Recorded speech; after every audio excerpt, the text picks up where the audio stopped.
नमस्कार मित्रांनो, मी दिलीप जगताप.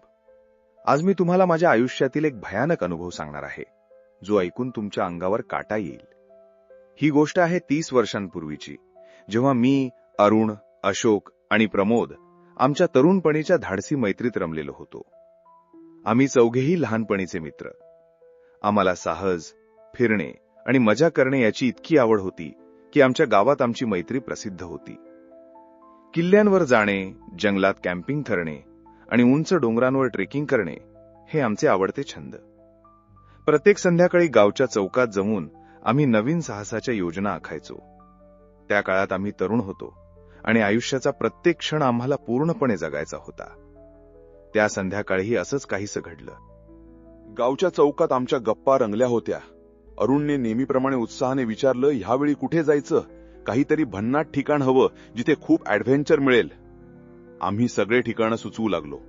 कोणी म्हणालं कोकणात जाऊया, समुद्रकिनारी मजा येईल.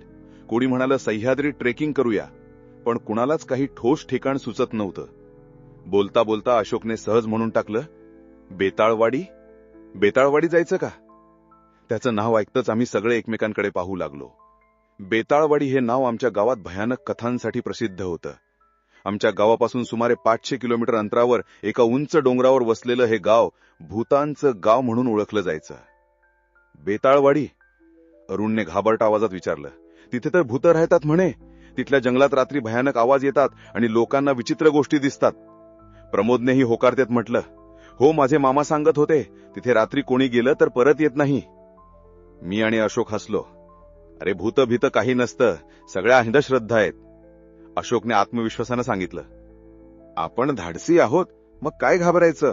जाऊया बेताळवाडीला. मीही त्याला पाठिंबा दिला. होय, असं काही ठिकाण पाहिलं पाहिजे जिथे आपली हिंमत आजमावली जाईल. खूप वादविवाद आणि खूप जबरदस्ती केल्यानंतर अरुण आणि प्रमोद तयार झाले. आमचा 2 दिवसांचा बेताळवाडीचा प्लॅन ठरला. अशोककडे त्यावेळी एक जुनी पण मजबूत जीप होती. उद्या सकाळी 7 वाजता चौकात भेटूया आणि जीपनेच निघू, अशोकने सांगितलं.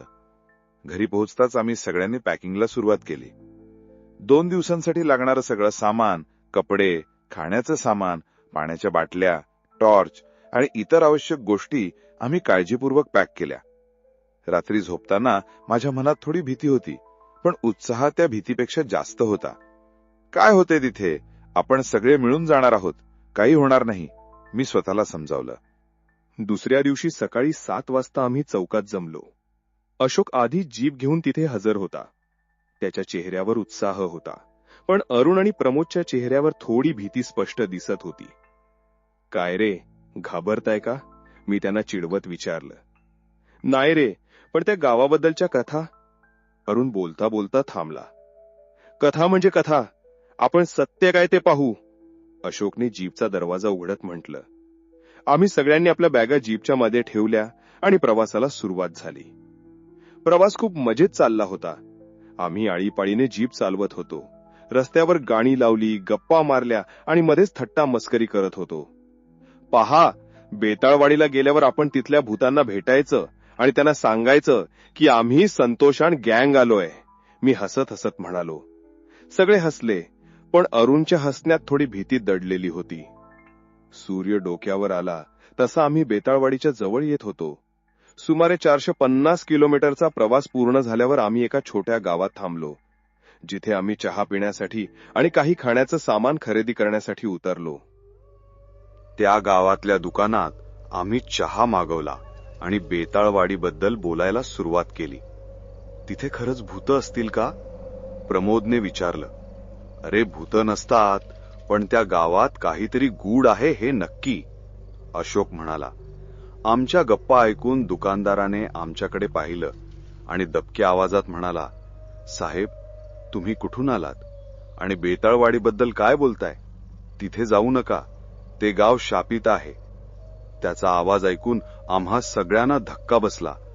काय म्हणता? शापित म्हणजे? मी विचारलं. दुकानदाराने गंभीर चेहरा करत सांगितलं, तिथे रात्री भयानक गोष्टी घडतात, लोकांना विचित्र आवाज ऐकू येतात आणि काही लोक तर परत आलेच नाहीत. अरे सगळ्या गप्पा आहेत, अशोकने हसत त्याला टाळलं. आम्ही फिरायला चाललोय, काही होणार नाही. दुकानदाराने आम्हाला खूप समजवण्याचा प्रयत्न केला. साहेब, माझं ऐका, तिथे जाऊ नका. त्या गावात काहीतरी भयंकर आहे. रात्री तिथे कुणीही राहत नाही. पण आम्ही ऐकलं नाही. एवढ्या लांब आलोय, आता मागे फिरणार नाही, अशोक ठामपणे म्हणाला. आम्ही चहा पिऊन काही खाण्याचं सामान खरेदी केलं आणि जीपकडे परतलो. बेताळवाडीच्या दिशेने निघाल्यावर काही किलोमीटर अंतरावर एक रस्ता आला, जिथे मोठमोठे दगड रचलेले होते. जणू कोणीतरी मुद्दाम रस्ता बंद केला होता. हे बघ, कुणीतरी रस्ता बंद केलाय, अरुण घाबरट आवाजात म्हणाला.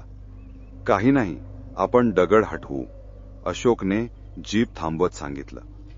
आम्ही सगळे उतरलो आणि त्या दगडांना बाजूला केलं. रस्ता मोकळा झाला होता आणि आम्ही पुढे निघालो.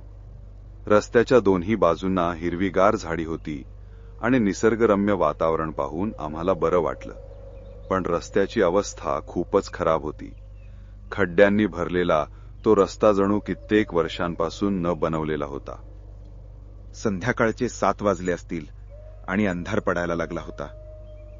जीपच्या हेडलाईट्सच्या प्रकाशात बेताळवडीचं प्रवेशद्वार दिसू लागलं. ते इतकं जुने आणि मोडकळीला आलेलं होतं की पाहताच भीती वाटली. गावात शिरताच एक माणूस दिसला. वय साधारण 50 असेल. त्याने पांढरे मळकट कपडे घातले होते आणि त्याच्या चेहऱ्यावर एक विचित्र भाव होता. कोण आहात तुम्ही? इथे काय करताय? त्याने विचारलं. आम्ही फिरायला आलोय, 2 दिवस राहायचंय, मी उत्तर दिलं. तो आमच्याकडे काही क्षण पाहत राहिला आणि मग म्हणाला, चला, मी तुम्हाला राहायला जागा दाखवतो. त्याने आम्हाला एका घराकडे नेलं. ते घरही खूप जुनं आणि जीर्ण अवस्थेत होतं. खिडक्या तुटलेल्या, भिंतींना भेगा पडलेल्या आणि आतून एक विचित्र वास येत होता. इथे राहणार का तुम्ही? त्यानं विचारलं. आमच्याकडे पर्याय नव्हता, त्यामुळे आम्ही होकार दिला. त्याने आम्हाला कसल्या तरी वनस्पतींपासून बनवलेला चहा आणून दिला. हे प्या, थकवा जाई, तो म्हणाला. चहाला एक कडवट चव होती आणि मला थोडा संशय आला. यात काही नाही ना? मी अशोकला हळूच विचारलं. काही नाही, मी पितो. अशोकने चहाचा घोट घेतला. त्याला काही झालं नाही म्हणून आम्ही सगळ्यांनी चहा प्यायला.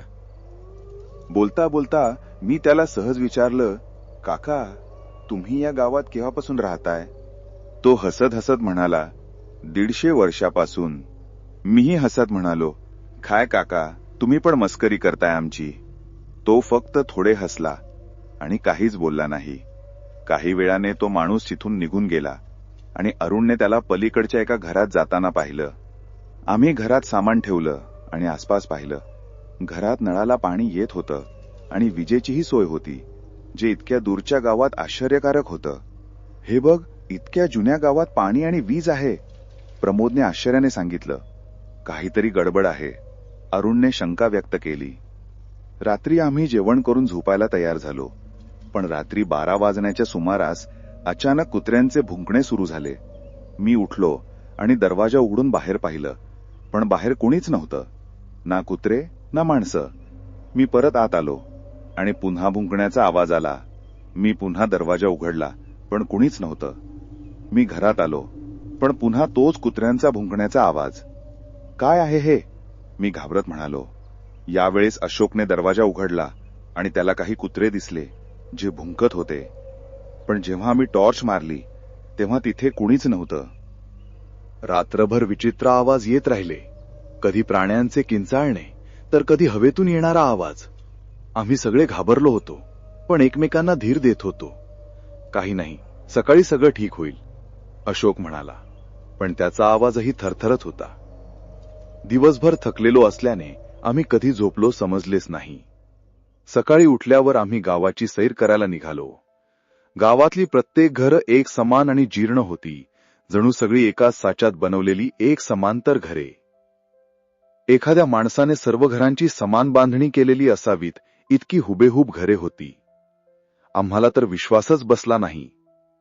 हे काय आहे? सगळी घरे एकसारखी का दिसतात? प्रमोदने विचारलं. काहीतरी गडबड आहे, मी म्हणालो, पण माझ्या मनातही शंका